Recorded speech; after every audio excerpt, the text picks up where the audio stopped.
ఇప్పుడు సామాన్య వాక్యాలు సంశ్లిష్ట వాక్యాలుగా ఏ విధంగా మారుతున్నాయి, సామాన్య వాక్యాలు సంశ్లిష్ట వాక్యాలుగా ఎలా మారుతాయి, అలాగా మారేటప్పుడు కలిగే పరిణామాలు మనకి రెండు ఉన్నాయమ్మా.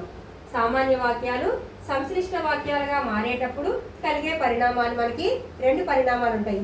మారేటప్పుడు రెండు మార్పులు జరుగుతాయి. ఏంటి అంటే స్వరూప నామ పద లోపము. స్వరూప నామ పద లోపము అంటే ఒక వ్యక్తిని సూచించే నామం అంటే ఒక పేరు నామవాచక పదం ఒకటి కన్నా ఎక్కువ సార్లు ఉన్నప్పుడు, అంటే ఈ పేరు అనేది ఒకటి కన్నా ఎక్కువ సార్లు ఉన్నప్పుడు ఏమవుతుంది అంటే ఒకటి మాత్రమే ఉంచి మిగిలినవి తొలగించబడతాయి. స్వరూప నామ పద లోపము అంటే మన సామాన్య వాక్యాలు రాసినప్పుడు పేరు అనేది రిపీట్ అవుతూ ఉంటుంది, మళ్ళీ మళ్ళీ వస్తూ ఉంటుంది. అయితే మళ్ళీ మళ్ళీ వచ్చినప్పుడు ఒక వ్యక్తి పేరు మళ్ళీ మళ్ళీ వచ్చినప్పుడు ఒక పేరు మాత్రమే ఉంచి మిగిలిన పేర్లు తొలగించడం జరుగుతుంది. అది ఒకటి. రెండోది ఏంటి అంటే ఉపవాక్యంలోని సమాపక క్రియలు అసమాపక క్రియలుగా మారుతాయి.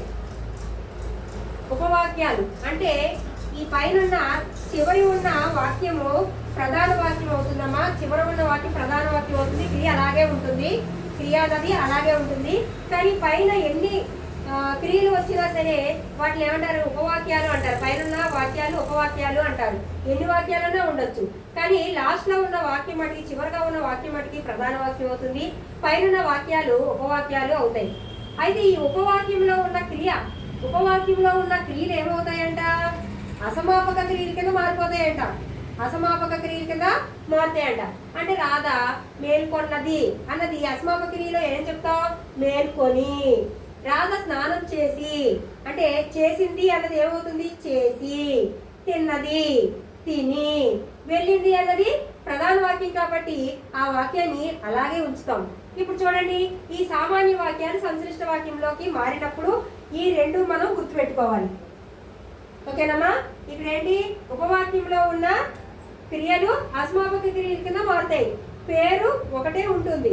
ఏ విధంగా మారుతుంది చూడండి. రాధ మేల్కొన్నది, రాధ స్నానం చేసింది, రాధ అన్నం తిన్నది, రాధ బడికి వెళ్ళింది అన్నదాన్ని సంశ్లిష్ట వాక్యంలో ఎలా రాయాలి అంటే రాధ అన్నది నామం ఒకటే తీసుకోవాలి. రాధ మేల్కొని అంటే ఉపవాక్యాల్లో ఉన్నవి అసమాపక క్రియ కింద మారిపోతాయని చెప్పుకున్నాం కదా. మేల్కొని. మేల్కొని ఏం చేసింది? మేల్కొని స్నానం చేసింది. అంటే రాధ అన్నది మళ్ళీ వచ్చింది కాబట్టి ఒకసారి తీసుకుంటాం మనం. రాధ అన్నది ఎక్కువ సార్లు వచ్చింది కాబట్టి ఒకసారి తీసుకుంటాము. అలాగే ఈ సమాపక క్రియలు అసమాపక క్రియల కింద మారిపోతాయి. రాధ స్నానం చేసింది అనే దాంట్లో స్నానం చేసి. స్నానం చేసి ఏం చేసింది? అన్నం తిని.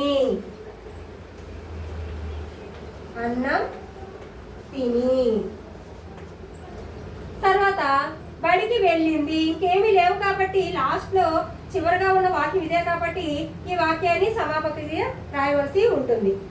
ఏమో ప్రధాన వాక్యం ఇదే కాబట్టి దీని సమాపక క్రియ ఎలా ఉందో అలాగే వచ్చేస్తుంది. ఇంకా ఉన్నాయనుకోండి కింద, అప్పుడు బడికి వెళ్ళి ఏం చేసింది? చదువుకున్నది లేదా చదివి ఇంటికి వచ్చింది.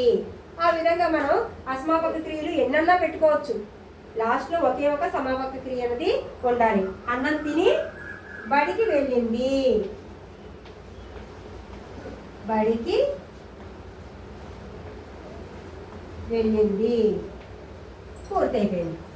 ఎన్ని వచ్చాయి అసమాపక క్రియలు? మేల్కొని, స్నానం చేసి, తిని 3 అసమాపక క్రియలు వచ్చాయి. ఓకేనా? మనకి ఎన్నైనా రావచ్చు, ఎన్నన్నా అసమాపక క్రియలు రావచ్చు. కానీ లాస్ట్లో ఒకే ఒక సమాపక క్రియ ఉంటే అది సంశ్లిష్ట వాక్యం అవుతుంది. రెండోది చూడండి. రవి ఆడుకున్నాడు, రవి పాలు త్రాగాడు, రవి చదువుకున్నాడు, రవి నిద్రపోయాడు. రవి రవి రవి రవి అని మనకి పదే పదే వచ్చింది కాబట్టి రవి అనేది ఒక్కసారే తీసుకోవాలి. ఏమని తీసుకోవాలి? రవి ఆడుకున్నాడు అంటే ఉపవాక్యాలు. పైన 3 కూడా ఉపవాక్యాలు. 4 ఉంటే 4 తీసుకోవచ్చు. లాస్ట్లో మటుకి చివరిగా ఒక వాక్యం అనేది ఏముండాలి? ప్రధాన వాక్యం అనేది ఉండాలి.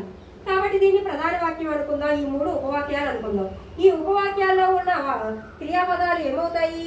అసమాపక క్రియలు కింద మారిపోతాయి. ఏ విధంగా చూడండి, రవి ఆడుకుని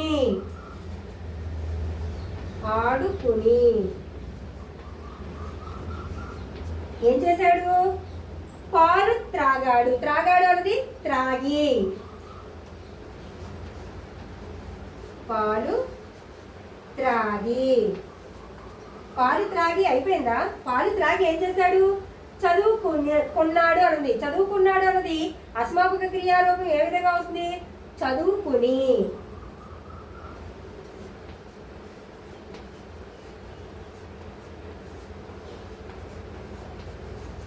చదువుకుని చివరిగా ఏం చేశాడు? నిద్రపోయాడు. అంతే. లేదు, ఇంకా ఉన్నాయి వాక్యాలు. నిద్రపోయి కల కన్నాడు. ఈ విధంగా కూడా రాసుకోవచ్చు. అలాగే లాస్ట్ మనకు ఉన్నది ప్రధాన వాక్యం ఏంటి? నిద్రపోయాడు.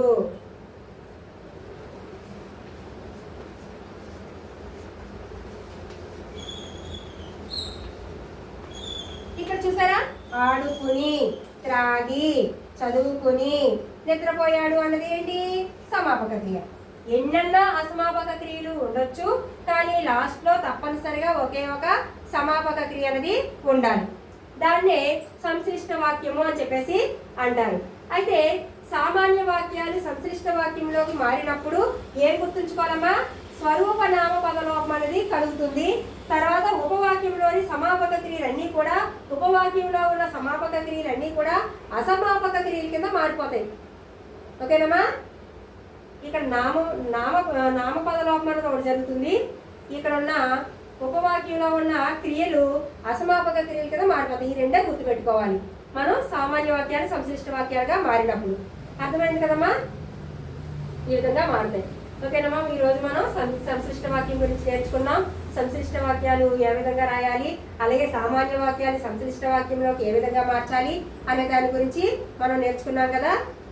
సరే, మీకు ఈ వీడియో నచ్చినట్లయితే లైక్ చేయండి, షేర్ చేయండి, అలాగే సబ్స్క్రైబ్ చేయండి. మరిన్ని వీడియోల కోసం బెల్ సింబల్ని యాక్టివేట్ చేసుకోండి.